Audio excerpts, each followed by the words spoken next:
I'm so grateful for a worship leader and a worship team that are sensitive to the Spirit of God. I was praying this morning, and the thing the Spirit was telling me this morning is just be expectant. Let it be different today.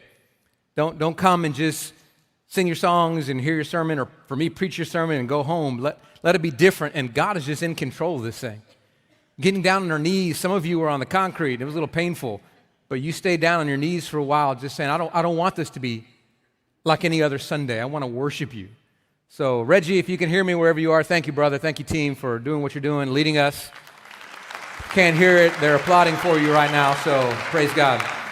Now, I'm so excited about the sermon series that we're launching today, this sermon series, Like Jesus.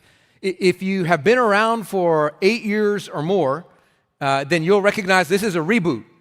We actually preached this, or a series like it 8 years ago when we were looking at the character of Jesus. And what I love about it is the Spirit brought us back to talk through this idea, the character of Christ over again, specifically where we are about halfway through the vision that God has given us, because it was born from this deep dive into the person and character of Jesus. But I've learned a ton over the last 8 years as we've walked through this journey. And one of the things I've learned the most about are people who don't normally come to church. I know the majority of my relationships are church-going people. It's you guys, because I see you week after week, and we're in community group together and D group together, so I know you guys. But over the last few years, especially, the Lord has called me to get to know people outside the church, people who don't normally come through either my neighborhood or through friends in school or whatever it may be, and I've learned a ton over these last few years. One of the things I've learned is that there are some remarkable people who don't go to church. People who are brilliant, who are profound in depth and experience. It's been amazing to get to know some of these people that I met outside the church. Another thing I've realized is the vast majority of them are very, very spiritual people. The vast majority believe in something transcendent. They might not have the exact same belief system I do, but they believe there's more to this life than just what meets the eye. Third thing I've realized about them is that the vast majority of them really like Jesus. They're very intrigued by Jesus as a person. Whether we have the same view of Jesus or not, they look at Jesus and they go, he's profound, I want to know more about him. But I've also come to the conclusion, as I've talked to more and more people, that the vast majority of them, they like Jesus, but they don't like church-going people. There's some kind of disconnect in their minds between Jesus and people who claim to follow Jesus, at least those who gather together with the church. In fact, if you're watching this online, one of the reasons you may be watching this online is because you're intrigued by Jesus, but you just don't know if you want to be with a bunch of weirdos inside a church building. If that's you, I'm grateful you're tuning in, and I pray that you get more intrigued by Jesus through this sermon series. But I think for those of us, or those of you watching who are believers, those of us in the room, we got to ask the question, where did the disconnect come from? Because apparently there's some kind of alignment issue going on here. I think it begs the question, how in the world did the followers of Jesus get a different reputation than Jesus? Like, how do people like Jesus but don't like us, the people who claim to live like Jesus? Which I actually think that might be the problem, what I just said right there. I don't know how many of us actually want to live like Jesus. I think we like Jesus. I just don't know if we want to live like Jesus. And those are two very different things. I know if you are a church-going person that you're probably here because you want to honor Jesus, you believe in Jesus, you want to be a good person, you want to raise good children, you want to be a positive influence on the world. I know all this about you, but what I also know is that there are many of us who don't really want to live the radical way that Jesus lived.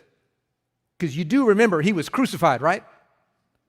Like that's not easy to really live like Jesus. And I think we got to challenge ourselves to ask the question, do we really want to live like Jesus? Now, I will say, there are also hundreds of you in this room who, if I were to ask the question, do you really want to live like Jesus, your answer would be, yes, I do. Now, I know I'm not perfect, but I know I've been redeemed by the glory of King Jesus. He has saved me, and I want to live for him, and I want to live like him. He has loved me, and I want to love him back, so I want to go where he tells me to go. I want to do what he tells me to do. I do want to live like Jesus. I believe there are hundreds of you in this room. There are many of you watching online, and that's your story. You want to be like Jesus. In fact, if you are one of the ones who are still here after we started casting this vision a little over 7 years ago, I know you're only here because you don't want a country club church. Otherwise, you wouldn't still be here. Now, Fielder has had an incredible journey over the many years of its existence, and it's been led well by all these years, but we are a church in the United States of America. And if you haven't noticed, the American brand of Christianity doesn't always look like Jesus. It values things that Jesus doesn't value, and it misses things that break the heart of Jesus. There's an alignment problem oftentimes with the American church and with the person of Jesus. And Fielder we're not like completely devoid of that. We have areas that we struggle with over the years. We have and we do and we always will. But I remember when the church was voting, 7 years ago, the church voted for me to be the next pastor. And I stepped into this position with fear and trembling because I wanted to be painfully, beautifully aligned with the person of Jesus. I wanted it to be such that if the church were to vote Jesus to be the next pastor instead of me, that he would do what I'm doing, that I would do what he's doing. Like if he were to come in, he'd just keep doing what we're doing because we're doing the things that really beat with his heart. And I began to ask a question. I still speak about this every single covenant membership class. I always talk about how I want to celebrate what Jesus celebrates, and I want to weep over what Jesus weeps over. And as we as leadership and staff 7 years ago were dialoguing about it, one of the things we realized is that we were celebrating things that Jesus could care less about. Rooms filled with people and having the budget to do church. Jesus wasn't really concerned about those things, and we're applauding ourselves for it. And then Jesus is weeping over things, people dying and going to hell, children who have been forgotten and neglected, and we're oblivious to it. And we started to pray, God, what would it look like for us to be aligned with the person of Jesus? And we began to make a lot of changes. This is why we focus so much on mentoring kids and sending them out, because we believe that's what Jesus would do if he were leading this church. This is why we adopt and foster parent children. This is why we try to give generously, where people give away large portions of their income for the cause of Christ. This is why we plant churches all over the world, because we believe these are the things that Jesus would do if he were leading this church. And those of you who have hung around over the last 7 years or so as we've begun to embark upon this vision, I know you've only hung around because you want to be like Jesus, or you would have a long time ago left this church. So if you're here and you've stuck around, thank you. I want to encourage you and say, I know you want to live like Jesus. If you become a part of this church, whether you've done so digitally or in person in here because you love the vision and the direction and the heartbeat of this church, that tells me you want to be aligned with Jesus. You don't want to just go to church. You don't want to just be a good little Christian. You want to be like Jesus. And maybe what you most need is just a reminder of what it looks like to live like Jesus. And that's what this sermon series is all about. So between now all the way to Palm Sunday, we're going to have sermons that challenge us to live just like Jesus. And we're going to talk a whole lot about the character of Christ. We're going to look at how he lived in the 4 Gospels, and we're going to study his personality and what he taught. But I do not want this to be a history lesson for you. I want this to be a challenge for you to take these truths and imitate them, to try to live like Jesus. My prayer for you is at the end of this sermon series, by the time you hit Easter, the people around you look at you and say, you look more like Jesus than you used to. That your character is transformed as you try to live more like him. So for 12 weeks after this Sunday, we're going to look at 12 unique characteristics of Jesus. And I'm going to challenge you to try to drink deep of these and live them out in your daily life. But this morning, I'm not going to start with any one of those characteristics because I think we need to pull up at a higher level. I want to give you an umbrella view, a 30,000-foot level view of why Jesus lived the way he lived and why he challenged the way that he challenged. I want to reframe your understanding of Jesus because I'm afraid some of you may misunderstand who Jesus was. Especially coming out of the Christmas season, I think we might have a tendency to get stuck on Jesus as a cute little baby sitting in a manger, and like that becomes our full view of Jesus. He's safe and cuddly. Now, he was a baby in a manger, but that's not where he stayed. We have to graduate from that. And I know there are many others who graduate to the point where they recognize that Jesus was a profound teacher and philosopher, and he preached love and peace, and sure enough, he did those things. But that's not where he stopped. We have to graduate from that. Now, there are many of you who are believers in Jesus, and you go, no, man, he was a miracle worker. That brother, he healed the sick, he cast out demons, he walked on water. He was supernaturally powerful. And absolutely, he was that, but that wasn't all he was. We actually have to graduate from that, because let me go ahead and tell you, no one gets crucified for preaching love and peace and working miracles.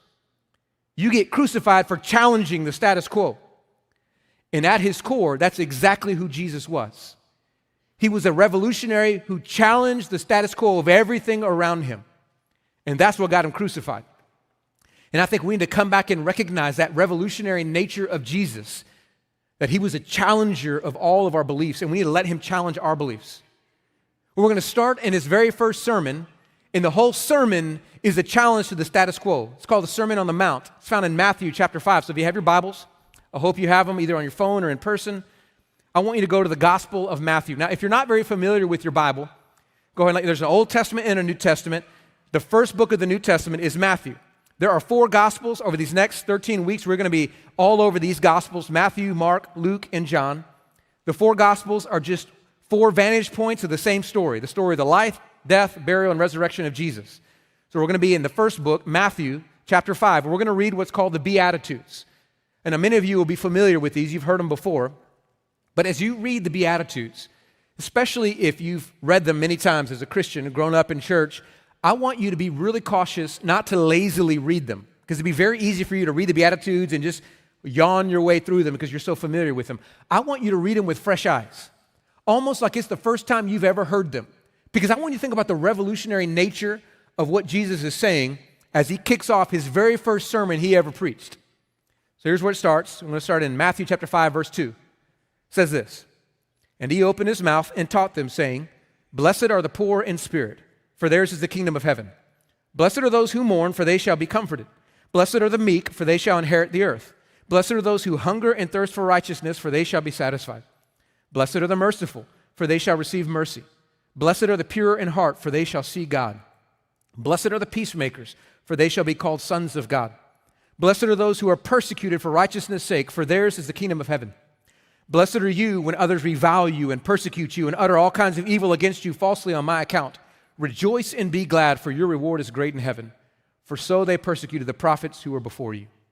Let's stop there for a moment. So we've just read the first part of Jesus' first sermon, the Beatitudes. Now, if you've ever heard the title Beatitude and wondered where that word came from, it's just the Latin word for blessedness. It's talking about the state of blessedness. That's what the Beatitudes, the blessedness statements are. Now, I was researching this, and I wanted to really understand what Jesus meant when he said, blessed are. And so I was looking at the original language, and I was studying it in light of how it was used outside of the Bible in classical Greek literature. The Greek word is makarios, and it was a word that was used very frequently by people like Socrates, by Homer, and other Greek philosophers. And almost every single time the word makarios was used, it was referring to something that only the gods could attain. Makarios referred to the transcendent state of happiness that was not affected by circumstances. In other words, it was a happiness that wasn't affected by work, wasn't affected by cares of the world, wasn't even affected by death. And the reason why it was reserved for the gods, because only the gods could stand above all these things. They were the only ones not affected by death or cares of the world or labor. So they were the only ones who could achieve makarios in Greek thought. And then here comes Jesus onto the scene. He says, no. It's not the gods, it's every person who lives according to my way. They can achieve this transcendent state of happiness, the state of blessedness, makarios. So if you've ever wanted to achieve a transcendent state of happiness, you should probably lean into what Jesus has to say. But let me go ahead and warn you, it doesn't make sense. I don't know if you've ever read the Beatitudes and really thought through what he's saying, but it is almost unintelligible. What he's saying. He says, blessed are the poor in spirit, blessed are those who mourn, blessed are the meek, blessed are the hungry and thirsty, blessed are the merciful, blessed are the pure in heart, blessed are the peacemakers, blessed are those who are persecuted. The transcendent state of happiness through suffering, pain, sadness, meekness, and humility. You got to remember, there was an original audience who was hearing this for the first time, and they're hearing Jesus go and say, what? You mean I can achieve a transcendent state of happiness by doing all the things that are supposed to make me not happy? Because think about it, each one of these is completely contrary to happiness. Very first one, blessed are the poor in spirit. I'm going to talk more about that at the end, this idea of being broken and humble. Look, the world says if you want to be happy, you got to be self-confident. You got to walk out in the world and you got to own it. You got to take charge of this thing around you. And Jesus said, no. True happiness comes from being lowly. Next one, blessed are those who mourn. That's about as opposite as it comes. Isn't sadness like the opposite of happiness? The world will tell you if you want to be happy, you better change your circumstances. If you don't like your circumstances, do something about them because you're not going to be happy till your circumstances are good. And Jesus says, no. Blessed are you when things are broken and you're sad.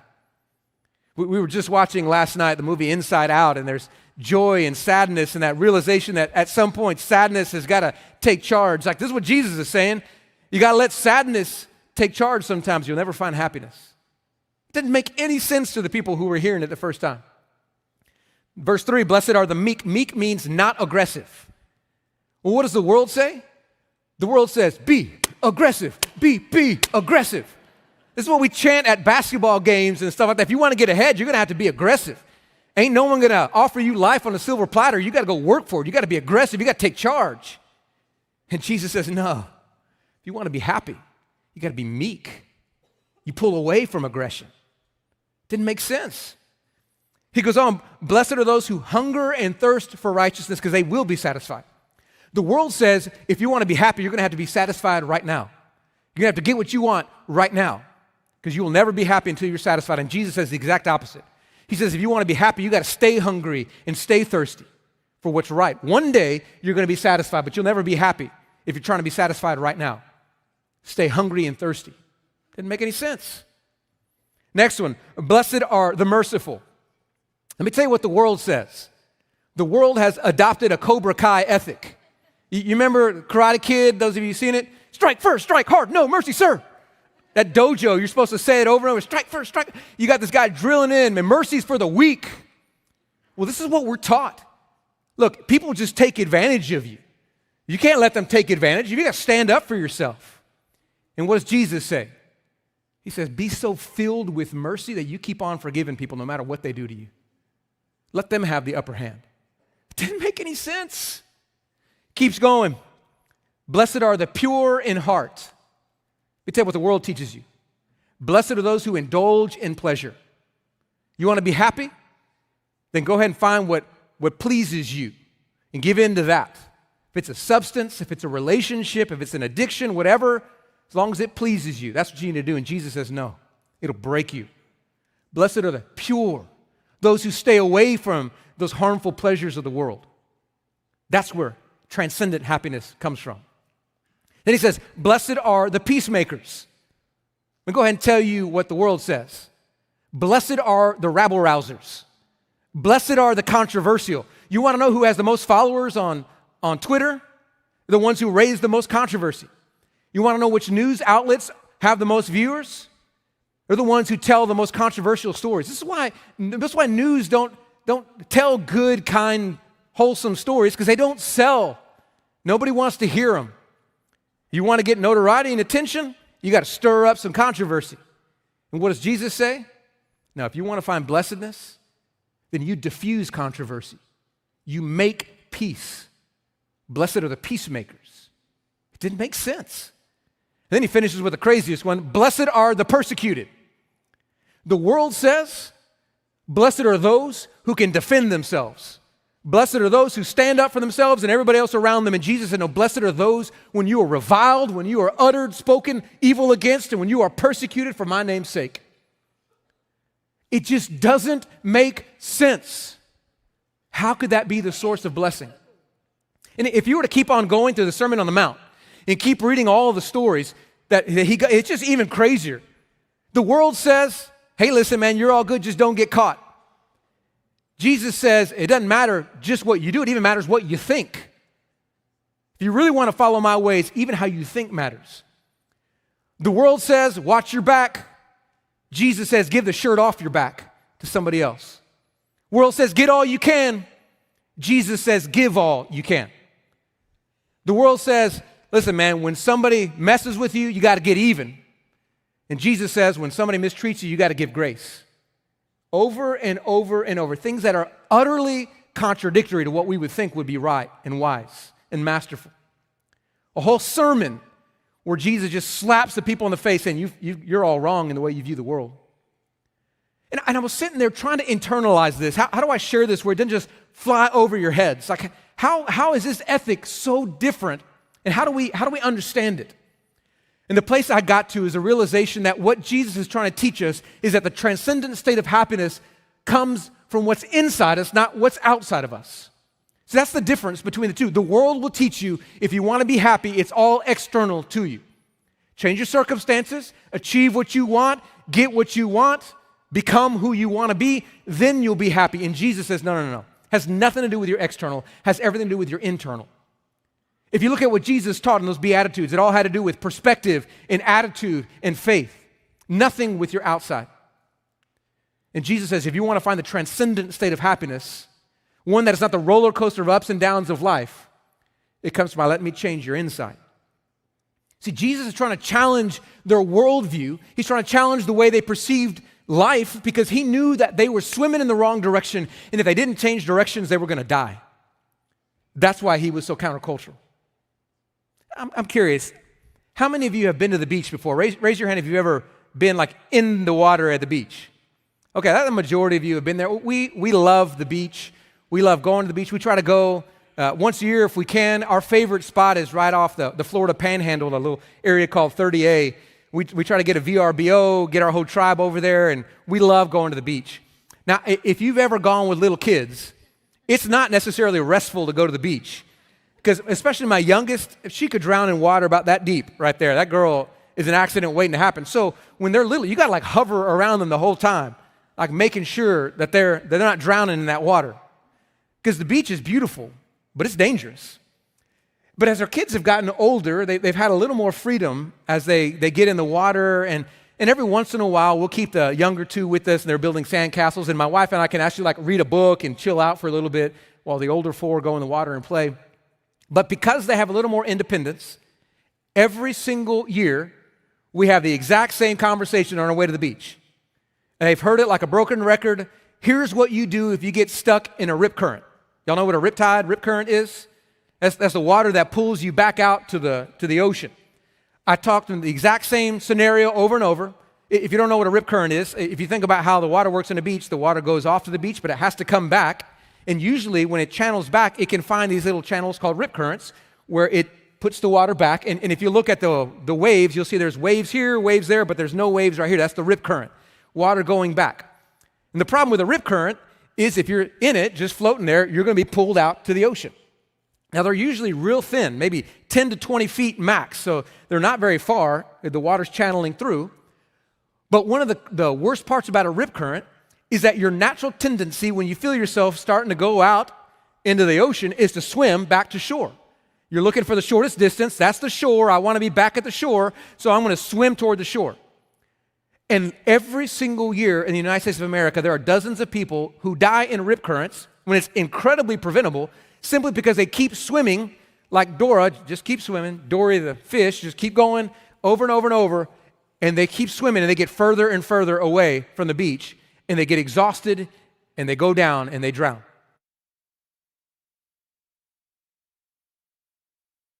The easiest thing in the world is just to swim parallel to the shore, right back to shore. You don't have to work at it. But when you're swimming, your gut tells you, keep going forward. Keep swimming toward the shore. Why?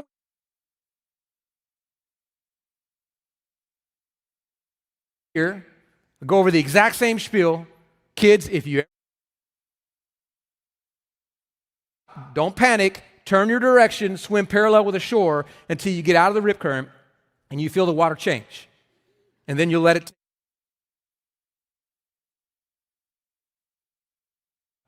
And I drill it in their minds and in their hearts because there's going to come a moment when one of my children is stuck in a rip current, and in that moment, I know they're going to have a crucible of decision to make because every instinct inside them will tell them to swim back to the shore.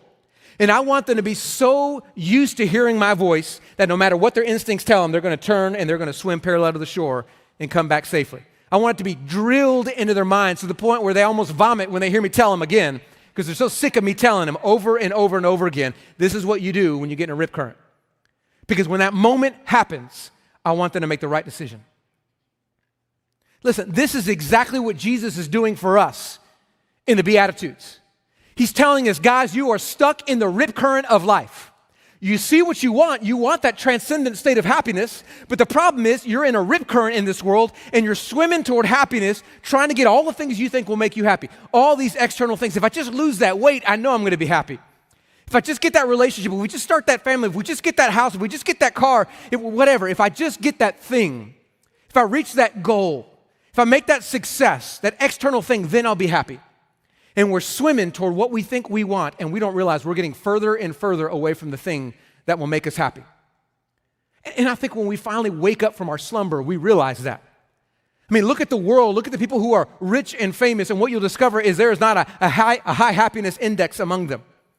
They have so much they're afraid of losing constantly. People who have millions of dollars, we think they got the high life, and they're scared silly every single day the stock market goes up and down because of how much they're losing. That person who finally got the dream car and they go out in Walmart and it's been keyed all over the side and now they're ticked off.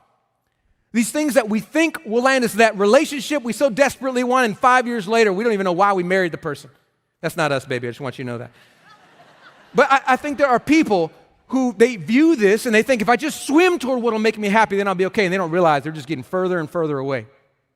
And Jesus is saying, guys, you're going to have to trust me. I know you want happiness and you think swimming toward it will get it to you, but I got something counterintuitive. I want you to swim that way. And we go, but it makes sense to be mournful, to be meek, to be peaceable, to be merciful, to be hungry and thirsty. It makes sense. And Jesus says, I know you're just going to have to trust me. If you want what you're pursuing, you're going to have to swim that way because you're not going to get it swimming this way. And we, just like my kids, are going to have that moment of decision where we're going to have to decide in the current of life, what are we going to choose? Because our gut will tell us, keep going for what we think is going to make us happy. And Jesus says, you're going to die doing that.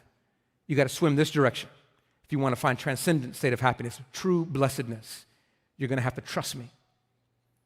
Here's why I want to give you this sermon series at the beginning, or this sermon at the beginning of the sermon series. I want to challenge you because over the next 12 weeks, you are going to hear 12 characteristics that just don't make sense. Not a single one of them is going to be intuitive. They are all counterintuitive because that was the way of Jesus. And they're going to be challenges for us that are going to be crucibles of faith. What are we going to decide to do what the world tells us, to do what our gut tells us, or to do what Jesus tells us? And I want to make sure you decide right now that we hammer in your head the truth of Jesus that says, don't keep swimming toward what's going to kill you. Follow Jesus. That's where you're going to find blessedness. But you're going to have to decide right now that you believe that his thoughts are higher than your thoughts and his ways are higher than your ways, and you're going to trust him and not yourself. It's going to be a crucible of faith. And I want to challenge you right now to decide you're in. But listen, I'm going to go ahead and tell you from the very beginning of this sermon series, I'm going to give you a little spoiler alert. There's going to be one thread that weaves its way through every single one of these sermons. It's the exact same thing you're going to hear week after week after week after week. And here's what it is. You're going to look at Jesus and discover you ain't Jesus. That he's perfect and you are not. That's what you're going to discover. In fact, this sermon series is going to be 12 weeks of slaps in the face. Over and over and over. Have I just talked you out of coming? 12 weeks of it. Here's the only good news. He will have slapped my face before I try to slap your face. Because when we look at Jesus, we discover how far away we've wandered from who Jesus is. There is a reason why the world respects Jesus, but doesn't necessarily like the church, because we don't really look like Jesus. And he's going to challenge us week after week after week after week. And it's going to be painful. And I want to tell you that up front, because I don't want you getting all mad at me when I get up in your business. Jesus is going to get up in our business over these next 12 weeks and challenge the very fiber of who we are. And it's going to get personal. Because he's going to challenge who you are, how you treat others, what you believe, your level of generosity, your level of kindness, your level of peace and patience, all these things that we stink at. He's going to come after us. And I want to tell you that up front, not to discourage you, not to dissuade you from listening in, but to help you understand why the Father sent his own Son. The Father sent Jesus to the earth not just to die for our sins, but to show us what perfection looks like so that we can see we're not perfect and we need him to die for our sins. Jesus came to show us perfection. Listen, if we're in a rip current and we're being taken out to sea, there could always be a temptation to look and see that there's some other dude further out at sea than we are, and we go, no, I'm all right. At least I'm not like that guy. And that happens all the time in faith. We look around the church, and we know we're not perfect, but dude, at least I'm not screwed up like that person. And we try to feel better about ourselves. But when you look at Jesus, there ain't no feeling better about yourself. You'll realize how far at sea you really are, how far you've wandered. But that was the whole point. The whole point of the Father sending his Son was to show us how far we'd wandered so that we would become poor in spirit. I want to go back to verse 3. I want to end where we started. Chapter 5, verse 3. Listen to what this verse says. There's a reason why Jesus started with this verse. He said, "Blessed are the poor in spirit, for theirs is the kingdom of heaven." Now, when it says poor in spirit, it's not talking about like our spirits are weak or broken. To be poor in spirit means to recognize that we are spiritually bankrupt apart from Christ, that we are broken and cannot fix ourselves. To be poor in spirit means to recognize our need for help. And this is what Jesus is calling us to. If you want to experience the power of Christ, it comes from recognizing how far you've wandered from Christ and how desperately you need him. In a moment, I'm going to challenge you to do something right at the beginning of this series. If you are a believer in Jesus Christ and you are going through some kind of hardship right now, could be a financial struggle, could be a relationship struggle, could be a health struggle, it could be a work struggle, anything. If you're going through something, I want to challenge you to be poor in spirit, to recognize your own weakness, to say, I can't handle this. God, I need you. Jesus, I need you. Help. That's what it means to be poor in spirit, to be willing to say, help. We're going to have pastors who will be down front, and you can come, let us pray over you, to cry out to God for help. Or you may just want to bow down on your knees before him. But there's a humbling of being poor in spirit to say, I need your help, God. I cannot do this on my own. I'm going to give you a chance to do that in a moment. But before I do that, I want to speak to those of you who you like Jesus, you're intrigued by Jesus, but maybe you've never placed all your faith in him. To truly be poor in spirit means to recognize you cannot save yourself. It means that you've been stuck in the rip current and you are so far out in the ocean that it doesn't matter what direction you swim in, you are never going to make it back to shore. You know, I told you there are dozens of people who die every year in rip currents, but there are thousands of people who get stuck in them. And the only reason they don't die is because there are lifeguards at most of the beaches. And when somebody gets pulled out to sea, they wave their arms like this, and a lifeguard sees them, dives in the water with their flotation device, goes out, rescues them, and brings them back to shore. That's why they survive. The only ones who don't survive are those who never lift up their hands, and they wear themselves out. And there comes a moment when we have to be poor in spirit enough, broken enough, ready to recognize that we have failed, we have gotten so far away from Jesus, we are never going to attain happiness, we are never going to attain blessedness until he saves us. And we say, Jesus, save me, save me.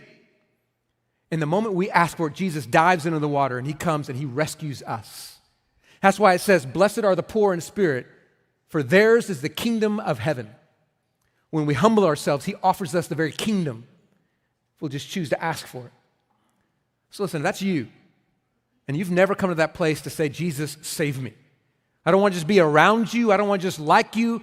I want you to transform me, change me, forgive me, take over. Salvation can be yours today. So if you're in the room, here's what I'm going to ask you to do. In a moment, I'm going to ask you to come find one of us pastors and to say, I'm ready to begin a relationship with Jesus. And here's why you need to do it. You can come the next 12 weeks, you can learn all about Jesus, you can take copious notes, but you're never going to be like Jesus until you know Jesus. And the only way to know him is to invite him in. And we pastors want to help you take that step of faith. If you're watching online, we still want to connect with you. You can let us know just by texting the word next step to 94253, and a pastor will reach out to you. But in some form or fashion, whether you're doing it through the next step form or whether you're doing it in the room, you need to take that step of faith now. Say, Jesus, I need you to save me. But before I give you a chance to respond to that, I want to say one last thing, and then we'll respond. I believe there are many of you in this room, and there's a danger that could creep in because the enemy will want to plant this lie in your head. And here's the lie. And for those of you watching online, same lie. The lie is, well, you're never going to be like Jesus, so why even try to imitate him? I mean, I heard you say, Jason, that none of us are going to ever be like him, so why should I even try? It's going to be an exercise in futility. Well, here's what I want to say to you. Jesus said, follow me. To be his disciple means to try to learn from him and imitate him. He is calling us to try to be like him. And the good news of the gospel is those of us who believe in Jesus have the Spirit of Christ inside of us, allowing us to do what we could not do without his Spirit. And so I want you to actually be bold enough to say, Jesus, make me like you. Transform me. May the world look at me different after this sermon series. By the time I hit Easter, may the world see Jesus in me before like never in my past. Change me. I want you to pray that kind of bold prayer. We're going to sing a song. It says, build my life. It says, I will build my life upon your love because it is a firm foundation. We're building our life upon the truth of Jesus. We're saying, I want to be like you. I trust I can be like you. And after the song, we're going to take the Lord's Supper. And so get your elements. If you didn't get your elements and you're in the room, you can go back to one of the places where you came in and get the Lord's Supper elements. If you're online, you can grab the bread and the cup. And during this next song, offer yourself to the Lord. Praise him. Get your heart ready before we take the Lord's Supper. Let me remind you, if you need to respond, do so today. I'm going to invite you to stand up and invite the pastors to come down forward to the front. I want to remind you online, you can text the word next step to 94253, and one of the pastors will reach out to you the next 24 hours. But if you're in the room, I encourage you to come. If you need to humble yourself for a situation in your life and say, I need prayer, if you need to bow down on the steps and pray, come. If you're ready to say, Jesus, I need you to save me, today can be your day of salvation. Or if you just need to worship God in song, you do so. However you need to respond, now's the time. You do so.